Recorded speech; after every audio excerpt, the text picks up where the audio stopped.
पाकिस्तान को आतंकवाद का एपिसेंटर माना जाता है। पूरी दुनिया पाकिस्तान के आतंकवाद से त्रस्त आ चुकी है।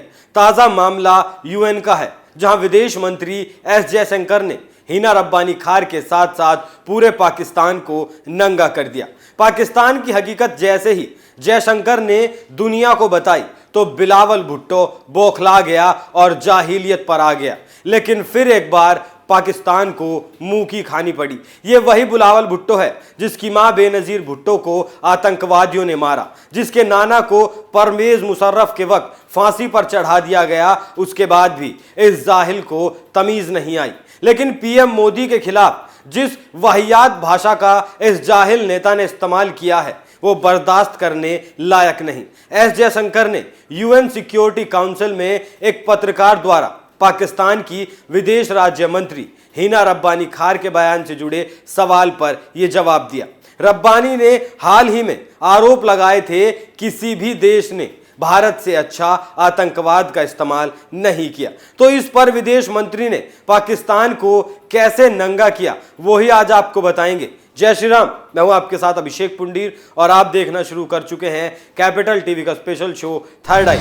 एस जयशंकर ने अमेरिकी विदेश मंत्री हिलेरी क्लिंटन का जिक्र किया। एस जयशंकर ने कहा, मैंने मीडिया रिपोर्ट्स में हिना रब्बानी का बयान पढ़ा।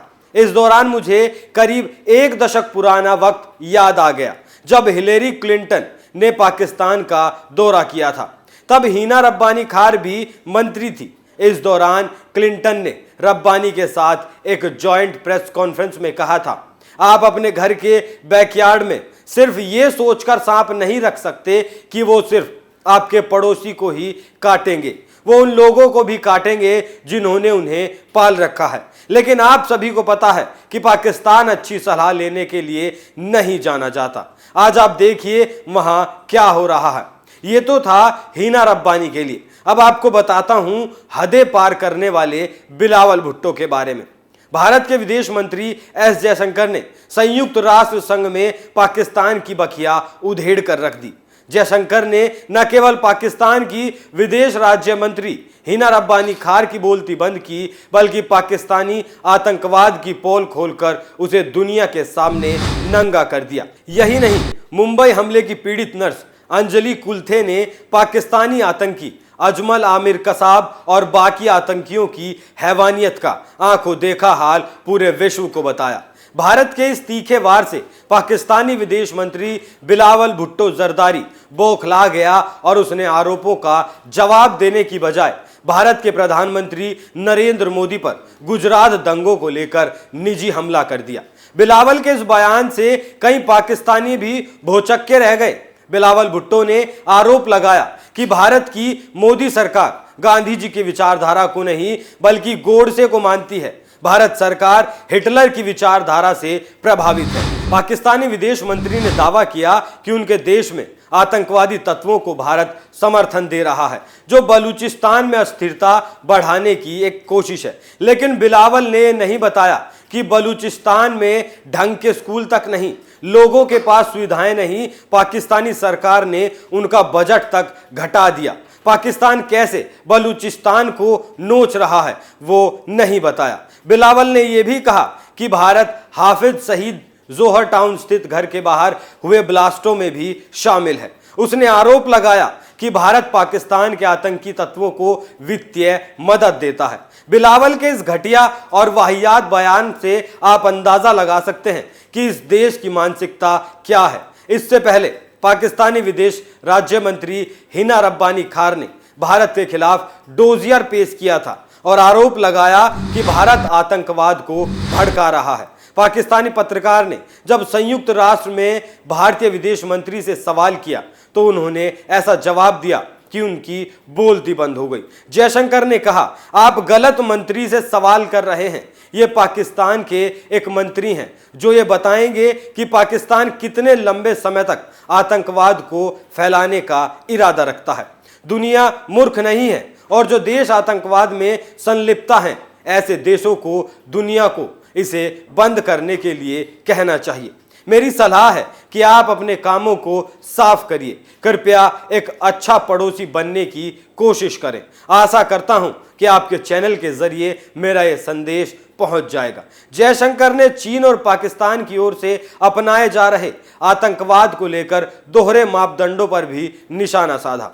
भारतीय विदेश मंत्री ने कहा कि अंतर्राष्ट्रीय समुदाय को सामूहिक रूप से उन देशों के खिलाफ कार्रवाई करनी चाहिए जो इससे राजनीतिक रूप से फायदा उठाने की कोशिश करते हैं। सुरक्षा परिषद की आतंकवाद विरोधी ब्रीफिंग में उन्होंने कहा, हम न्यूयॉर्क का 9/11 या मुंबई का 26/11 दोबारा नहीं होने दे सकते। जयशंकर ने प्रधानमंत्री नरेंद्र मोदी का हवाला दिया, हम मानते हैं कि एक भी हमला बहुत ज्यादा है और यहां तक कि एक जीवन को खोना भी बहुत ज्यादा है, इसलिए जब तक आतंकवाद का सफाया नहीं हो जाता हम चैन से नहीं बैठेंगे। उन्होंने चीन पाकिस्तान का नाम लिए बिना कहा, चुनौती ये है कि हम इस परिषद के अंदर और बाहर दोहरे मानकों से कैसे निपटें।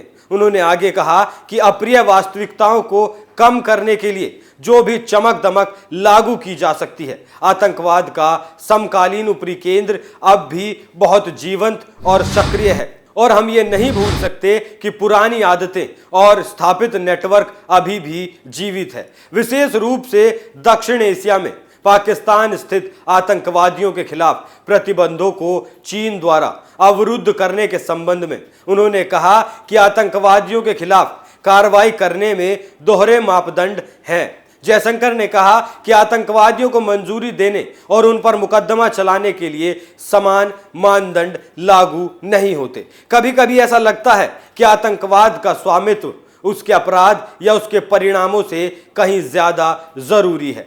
अब बहुत लंबे समय से कुछ लोग इस दृष्टिकोण के साथ बने रहे हैं कि आतंकवाद केवल एक अन्य साधन या युक्ति है। आतंकवाद में निवेश करने वालों ने इस तरह के निंदक को जारी रखने के लिए इस्तेमाल किया है। विदेश मंत्री जयशंकर के बोलने से पहले मुंबई में कामा और अल्बलेस अस्पताल की नर्स अंजलि विजय कुलथे ने परिषद को 26/11 को आतंकवादियों के साथ आमने सामने की मुठभेड़ के बारे में बताया। अंजलि ने बताया कि कैसे उसने चिकित्सा केंद्र में माताओं होने वाली नवजात शिशुओं को बचाने के लिए काम किया।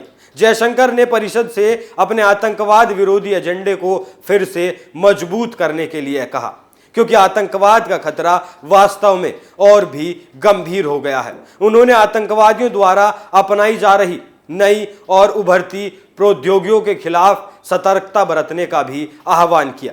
सुरक्षा परिषद में जो कुछ हुआ उससे पाकिस्तान को अपनी औकात का अंदाजा तो जरूर हो गया, साथ ही उसके वाहियात नेता भी नंगे हो गए। अब दोबारा ये जाहिल नेता कम से कम जयशंकर का सामना करने की कोशिश तो बिल्कुल नहीं करेंगे। आप इस खबर पर क्या राय रखते हैं हमें कमेंट करके जरूर बताएं। थर्ड आई में आज के लिए इतना ही। कल फिर मुलाकात होगी एक नए मुद्दे के साथ। तब तक देखते रहिए कैपिटल टीवी।